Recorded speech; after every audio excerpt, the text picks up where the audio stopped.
नमस्कार, AMV network देख रहे हैं आप और आपके साथ मैं हूं भारती बघेल। प्रधानमंत्री नरेंद्र मोदी और उनकी कैबिनेट ने शपथ ले ली है। मोदी की तीसरी कैबिनेट में हर बार की तरह इस बार भी उत्तर प्रदेश के सांसदों को सबसे अधिक जगह मिली है। इनमें प्रधानमंत्री मोदी समेत 11 मंत्री शामिल किए गए हैं। प्रधानमंत्री के अलावा अन्य जिन लोगों को कैबिनेट में जगह मिली है, राजनाथ सिंह, अनुप्रिया पटेल, जयंत चौधरी, जितेंद्र प्रसाद, बीएल वर्मा, पंकज चौधरी, एसपी सिंह बघेल, कीर्तिवर्धन सिंह और कमलेश पासवान के हैं। इनमें अनुप्रिया पटेल और जयंत चौधरी को छोड़कर बाकी के सभी नेता बीजेपी के हैं। यूपी से राज्यसभा सांसद हरदीप पुरी को भी मंत्रिमंडल में जगह मिली है। वहीं मोदी मंत्रिमंडल में सांसदों को शामिल करने में जातीय और क्षेत्रीय समीकरण का ध्यान रखा गया है।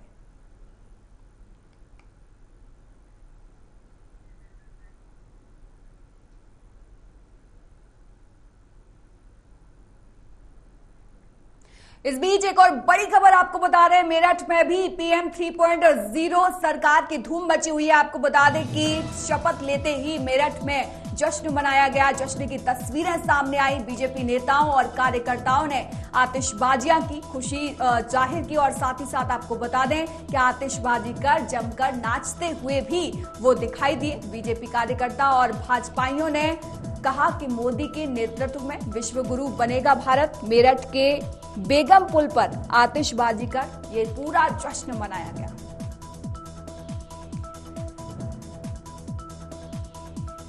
तो मेरठ के बेगम पुल पर आतिशबाजी कर जश्न मनाया गया। तस्वीरें हम साफ तौर पर आपको दिखा रहे हैं किस तरीके से मोदी 3.0 की पूरी तरफ धूम मची हुई है।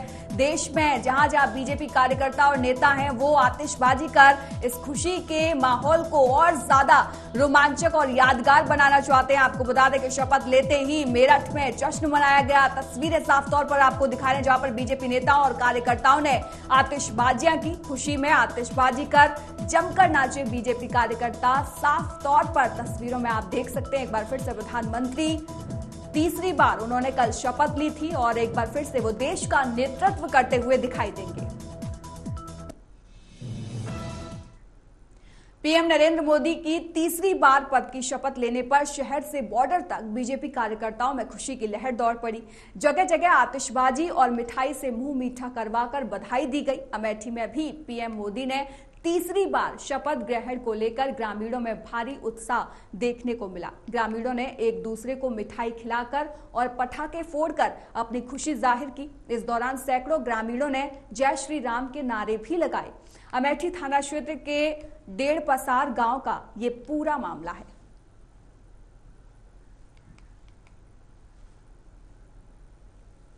फोड़ा जा रहा है आप लोगों के द्वारा पटाखा जो हमारे माननीय नरेंद्र दामोदर दास मोदी जी जो है आज शपथ समारोह में ग्रहण किए शपथ, इसके उपलक्ष्य में है जो समभाव की भावना लेकर पूरे सकल विश्व की, ये भी नहीं देश की, पूरे सकल विश्व की रक्षा सुरक्षा के लिए शपथ जो लिए हैं।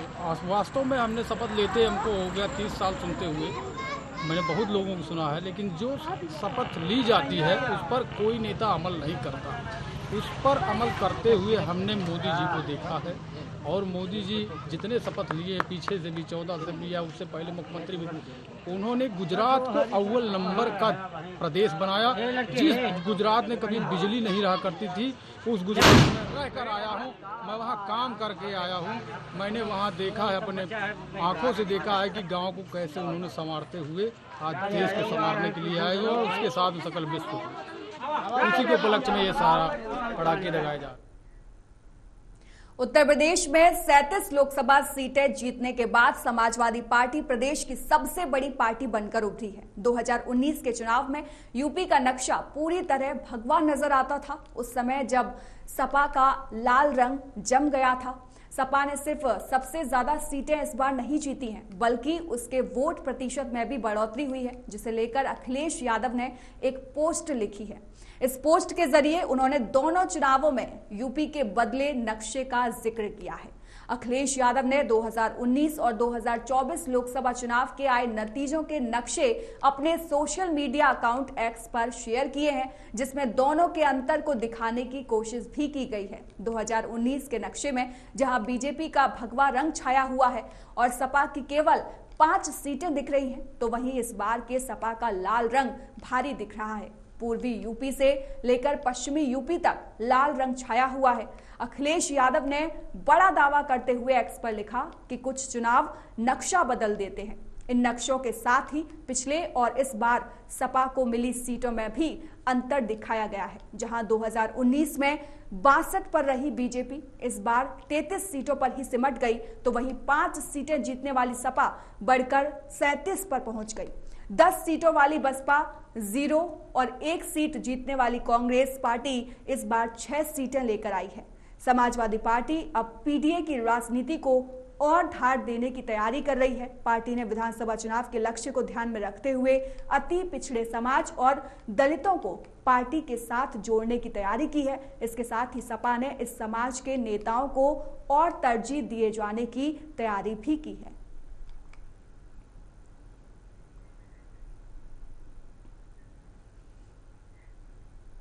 कांग्रेस के पूर्व अध्यक्ष राहुल गांधी 11 जून यानी कल 1 दिवसीय दौरे पर अमेठी आ रहे हैं। राहुल गांधी के साथ उनकी बहन और कांग्रेस महासचिव प्रियंका गांधी भी मौजूद रहेंगी।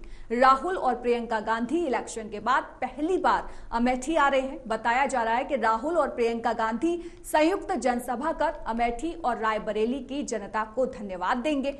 उक्त कार्यक्रम को लेकर कांग्रेस कार्यकर्ता और पदाधिकारी तैयारियों में जुटे हुए हैं। लोकसभा चुनाव 2024 में अमेठी और रायबरेली सीट पर जीत के चलते कांग्रेसियों के साथ साथ राहुल और प्रियंका गांधी भी काफी उत्साहित हैं। इसी क्रम में राहुल गांधी और प्रियंका गांधी ने अमेठी की संयुक्त जनसभा की प्लानिंग की है। वहीं राहुल और प्रियंका के दौरे को लेकर सियासी गलियारों में भी हलचल तेज हो गई है। माना जा रहा है कि राहुल और प्रियंका विपक्षी पार्टियों खास करके बीजेपी को ये संदेश देना चाहती हैं कि अमेठी और रायबरेली उनकी पारंपरिक सीट है, लिहाजा ये सीट गांधी परिवार किसी भी कीमत पर नहीं छोड़ेगा। जहां राहुल गांधी ने चुनाव हारने के बाद अमेठी से दूरी बना ली थी, वहीं इस बार चुनाव परिणाम आते ही गांधी परिवार का रुख अमेठी की तरफ दिखाई पड़ रहा है।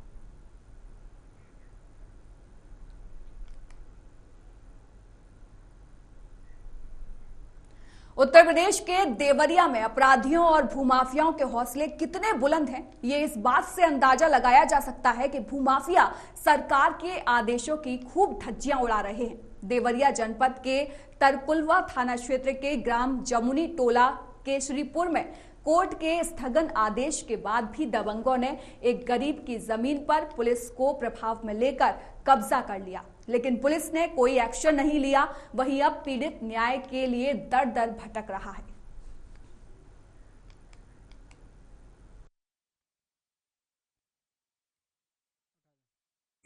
सर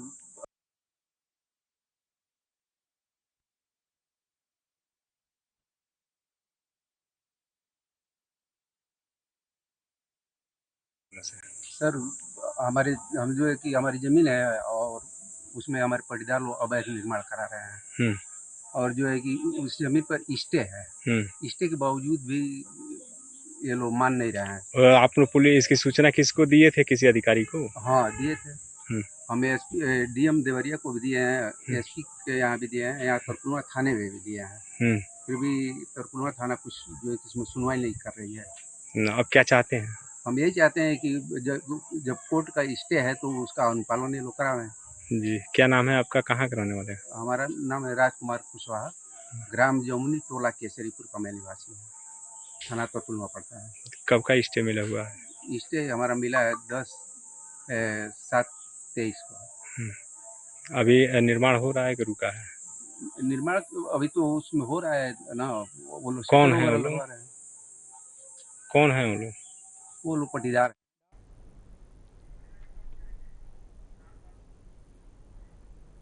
वहीं इस पर अधिक जानकारी के लिए हमारे साथ संवाददाता लाल बाबू फोन लाइन पर जुड़ गए हैं। लाल बाबू, क्या कुछ ये पूरा मामला था और अभी तक इसमें क्या कुछ अपडेट है? जी, आपसे बता दें सबसे पहले भारती जी की ये जो पीड़ित न्याय स्थगन आदेश के बाद भी थाने का चक्कर लगाता रहा, लेकिन पुलिस प्रशासन इनकी मदद करने में नाकाम दिखी, जिसके वजह से भूमाफिया टाइप के लोग या दबंग लोग इनके जमीन को कब्जा कर लिए।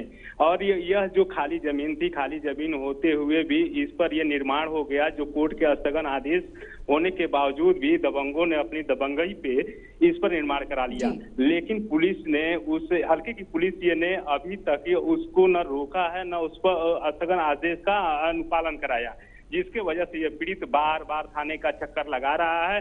लेकिन अभी आश्वासन तक भी नहीं मिला, लेकिन वो रोका भी नहीं गया कि उस का निर्माण रुक जाए। लेकिन अभी निर्माण तो पूरी तरह से कर लिया गया, लेकिन पुलिस ने अभी तक उस पर कोई कार्रवाई नहीं की। न वहाँ पे न कोई अधिकारी गए और न ही वहाँ पे लेखपाल मौजूदा गए, न ही उसे कोई रोकने के लिए किसी पुलिस ने उस पे कोई भी संज्ञान लिया।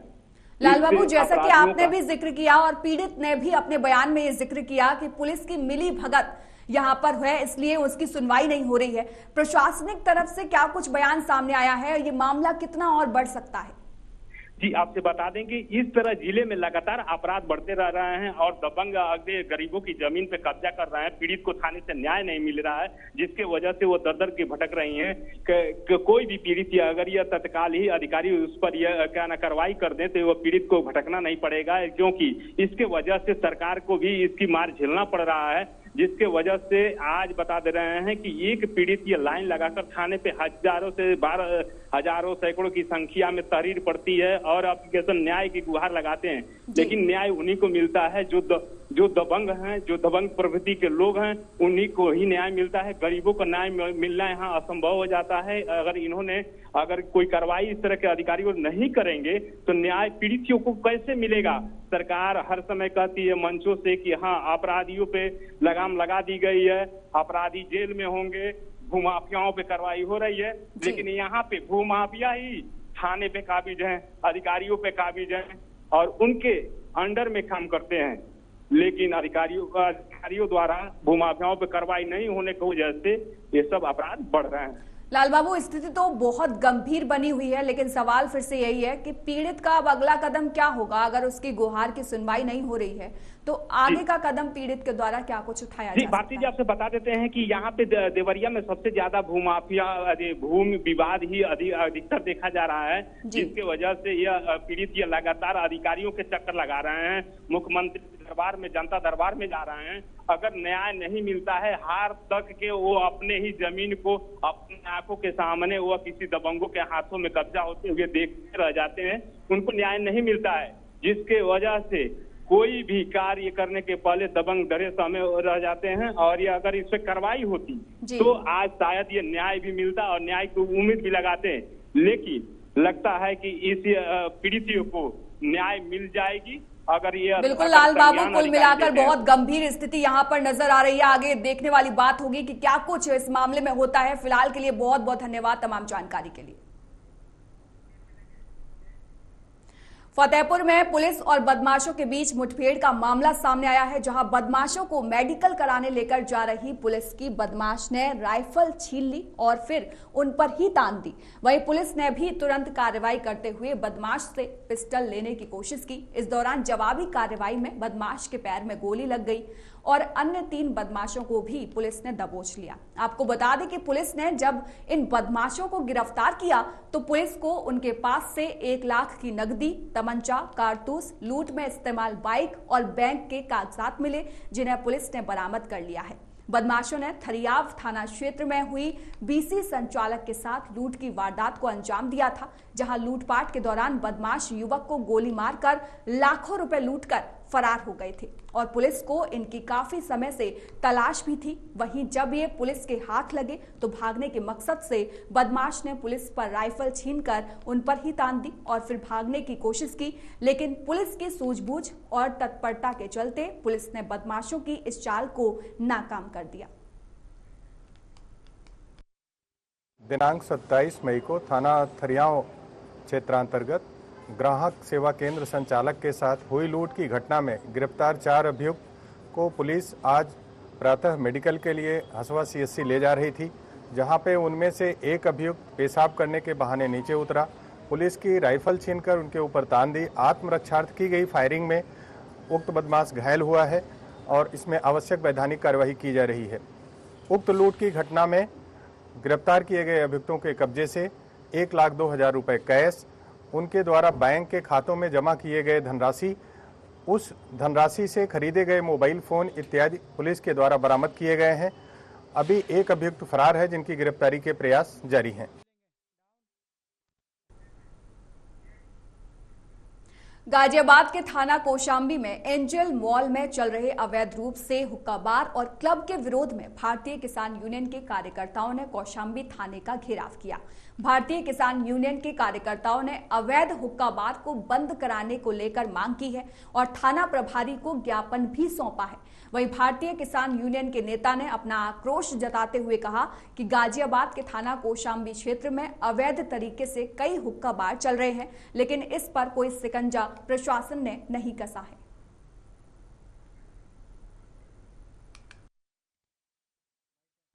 यहाँ एक 7 तारीख को एक घटना हुई। हमारी माताजी यहाँ एडमिट है अटलांटा हॉस्पिटल के पास, यहीं इंदिरापुरम के पास हॉस्पिटल में। तो मैं लगभग 11:30 बजे यहाँ खाना लेने आया।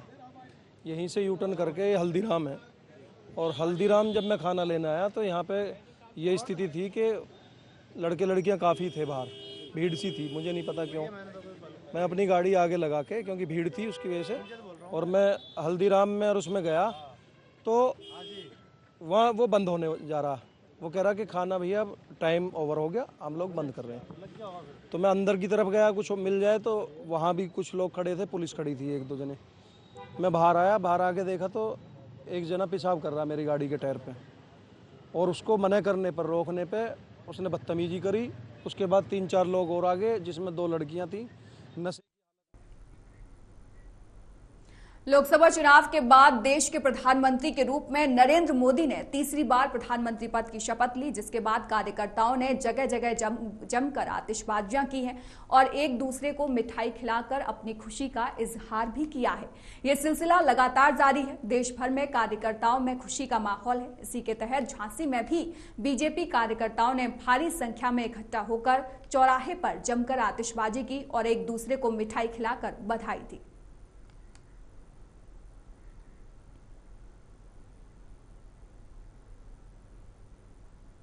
के रूप में माननीय नरेंद्र मोदी जी ने तीसरी बार प्रधानमंत्री पद की शपथ ली है अपने मंत्रिमंडल के साथ। मोदी जी का जो सपना है कि 1947 तक हमें देश को विकसित भारत के रूप में बनाना है, तो आज नरेंद्र मोदी जी ने जो शपथ ली उसके लिए भारतीय जनता पार्टी के सभी कार्यकर्ताओं में बहुत ही खुशी और लहर है। इसी के तहत आज हम लोगों ने आतिशबाजी।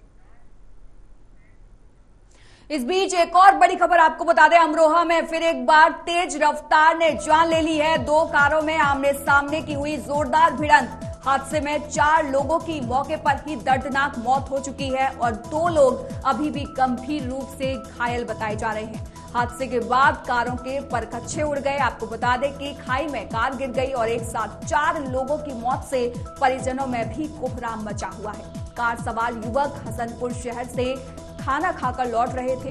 गजरौला के रहने वाले थे ये चारों युवक और YouTube पर कॉमेडी वीडियो भी बनाते थे। मौके पर पहुंची पुलिस ने शव को कब्जे में लेकर पोस्टमार्टम के लिए भेज दिया है। अमरोहा के हसनपुर थाना क्षेत्र के मनौटा पुल पर यह हादसा हुआ है। एक और बड़ी खबर आपको बता दें, हमीरपुर से आपको बता दें कि शॉर्ट सर्किट के चलते घर में आग लग गई। घर में खड़ी 2 बाइकें जलकर खाक हो गई। सूचना पर पहुंची फायर ब्रिगेड की टीम। घंटों मशक्कत के बाद आग पर काबू पाया जा सका। सदर कोतवाली क्षेत्र के रहुनिया धर्मशाला के पास का ये पूरा मामला है। बुलंदशहर में एक प्रतिष्ठित पत्रकार पर सरेआम मारपीट और जानलेवा हमला करने का मामला सामने आया है। इस मामले के सामने आने के बाद लोगों में दहशत का माहौल है। दरअसल ये मामला थाना खानपुर क्षेत्र के मुख्य बाजार का बताया जा रहा है, जहां पत्रकार अपने परिवार के साथ शॉपिंग कर घर लौट रहा था और उसी दौरान मीट शॉप के सामने बाइक हटाने को लेकर विशेष समुदाय के दर्जनों लोगों ने इसको मुद्दा बनाते हुए पत्रकार के साथ मारपीट शुरू कर दी और इस दौरान धारदार हथियार का भी इस्तेमाल किया गया। मारपीट का यह वीडियो सोशल मीडिया पर भी जमकर वायरल हो रहा है। वहीं पत्रकार की हालत काफी गंभीर बताई जा रही है। पुलिस ने भी इस मामले का संज्ञान लेते हुए मामले में कार्रवाई शुरू कर दी है।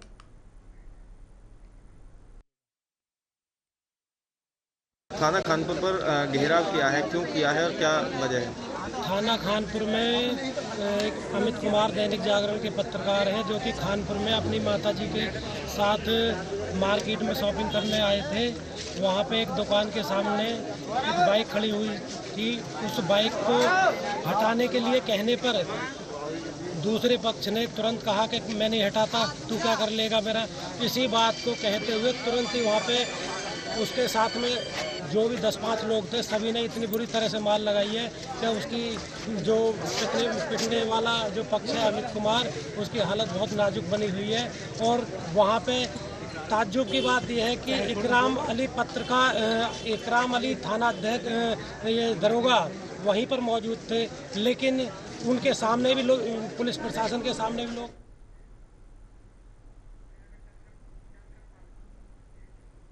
वहीं इस पर अधिक जानकारी के लिए हमारे साथ संवाददाता चंद्रपाल फोन लाइन पर जुड़ गए हैं। चंद्रपाल, ये पूरा मामला क्या था और इसमें अभी तक क्या अपडेट है? जी मैम, आपको मैं बता दूं, ये जिला बुलंदशहर के कस्बा खानपुर का मामला है। इसमें एक पत्रकार है अमित कुमार, जो कि आरएसएस का कार्यकर्ता ये बताया जाता है। वो अपने परिवार के साथ कल शॉपिंग करने के लिए गया था और एक मीट शॉप के सामने कुछ बाइक खड़ी थी जी। उनने हटने के लिए, उन बाइकों को हटाने के लिए कहा, तो मीट शॉप पर खड़े हुए कुछ लोगों ने उसके साथ मारपीट चालू कर दी, जिसपे कुछ हिंदूवादी संगठनों ने जो दोषी लोग हैं उनके खिलाफ कार्रवाई को लेकर के कल धरना दिया गया। लेकिन जिसपे कार्रवाई करते हुए सीओ साहब ने उन्हें आश्वासन दिया जी कि इन सब लोगों पर कार्रवाई की जाएगी और सुबह उन सब लोगों के खिलाफ एफआईआर दर्ज की गई है। ठीक है। और पीड़ित को मेडिकल के लिए जिला बुलंदशहर के लिए रेफर कर दिया गया है। ठीक है, ठीक है चंद्रपाल, धन्यवाद तमाम जानकारी के लिए। फिलहाल इस बुलेटिन में इतना ही। देश और दुनिया की तमाम खबरों के लिए आप देखते रहिए एएमवी नेटवर्क।